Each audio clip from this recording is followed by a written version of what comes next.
بسم اللہ الرحمن الرحیم۔ حضرت عمر فاروق رضی اللہ تعالی عنہ کی عدالت میں ایک مقدمہ پیش ہوا۔ دو خوبصورت نوجوان ایک نوجوان کو پکڑ کر حاضر ہوئے اور فریاد کی، اے امیر المؤمنین، اس نوجوان نے ہمارے بوڑھے باپ کو قتل کر دیا ہے، اس ظالم قاتل سے ہمارا حق دلوائیے۔ آپ نے دعویٰ سننے کے بعد ملزم کی طرف دیکھا اور دریافت فرمایا کہ تو اپنی صفائی میں کیا کہتا ہے؟ ملزم نے عرض کی، ہاں امیر المؤمنین، یہ جرم واقعی مجھ سے صادر ہوا ہے۔ میں نے زور سے ایک پتھر مارا جس سے وہ ہلاک ہو گیا۔ فاروق اعظم نے فرمایا، گویا تو تم اپنے جرم کا اقرار کرتے ہو۔ ملزم، ہاں امیر المؤمنین، یہ جرم واقعی مجھ سے صادر ہوا ہے۔ آپ نے فرمایا، پھر تم پر قصاص لازم ہو گیا اور اس کے عوض تمہیں قتل کیا جائے گا۔ ملزم نے جواب دیا، آقا، مجھے آپ کے حکم اور شریعت مطہرہ کے فتوے سے انکار نہیں، البتہ میں ایک گزارش کرنا چاہتا ہوں۔ ارشاد ہوا، بیان کرو۔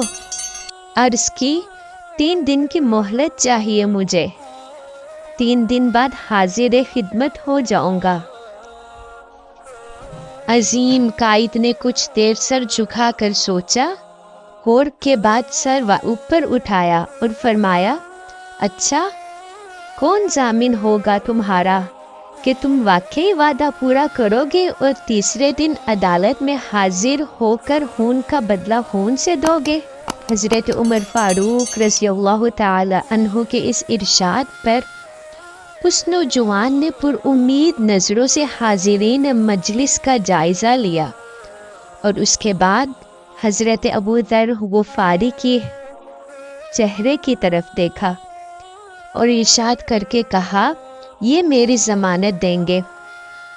خلیفۃ الرسول نے ان سے دریافت فرمایا تو انہوں نے کہا، بے شک میں ضمانت دیتا ہوں کہ نوجوان 3 دن بعد تکمیل قصاص کے لیے عدالت میں حاضر ہو جائے گا۔ اس ضمانت کے بعد ملزم کو چھوڑ دیا گیا۔ 2 دن گزر گئے اور تیسرا دن آ گیا۔ جلیل القدر صحابہ اور مشیران خلافت دربار میں جمع ہوئے، دونوں مدعی بھی آ گئے، حضرت ابو ذر غفاری بھی آگے اور ملزم کا بے قراری سے انتظار ہونے لگا۔ جوں جوں وقت گزرتا جا رہا تھا، صحابہ کرام کا اضطراب بڑھتا جا رہا تھا، کیونکہ ملزم ابھی تک نہیں پہنچا تھا اور وقت قریب آ رہا تھا، اور صحابہ کو ابو ذر غفاری رضی اللہ تعالی عنہ کی نسبت پریشانی ہونے لگی۔ 1-2 مرتبہ مدعیوں نے بھی دریافت کیا، مگر انہوں نے ہر مرتبہ یہی جواب دیا کہ اگر 3 یوم گزر گئے اور ملزم نہ آیا تو میں اپنی ضمانت پوری کروں گا۔ پریشانی کی کوئی بات نہیں۔ جب حاضرین پریشانی کی انتہا پر پہنچ گئے، دل دہلا دینے والے انجام کے تصور سے ذہن گئے کہ اچانک ایک طرف سے ملزم دربار میں آ حاضر ہوا۔ اس کا جسم پسینے سے شرابور تھا، چہرے پر گرد جم چکی تھی، مسلسل بھاگنے سے اس کی سانس پھول گئی تھی۔ اس نے آتے ہی سلام کیا اور عرض کی، اللہ تعالیٰ کا جو حکم ہے بجا لائیے۔ امانت کی سپردگی۔ آپ رضی اللہ تعالی عنہ کے دریافت کرنے پر ملزم نے بتایا کہ میں ایک امانت والے کے سپرد کرنے گیا تھا۔ واقعہ یوں ہے کہ میرا ایک چھوٹا بھائی ہے، والد فوت ہو گئے ہیں۔ موت سے پہلے انہوں نے میرے پاس میرے چھوٹے بھائی کے لیے کچھ سونا رکھا تھا اور وصیت کی تھی کہ جب وہ جوان ہو جائے تو اس کے سپرد کر دینا۔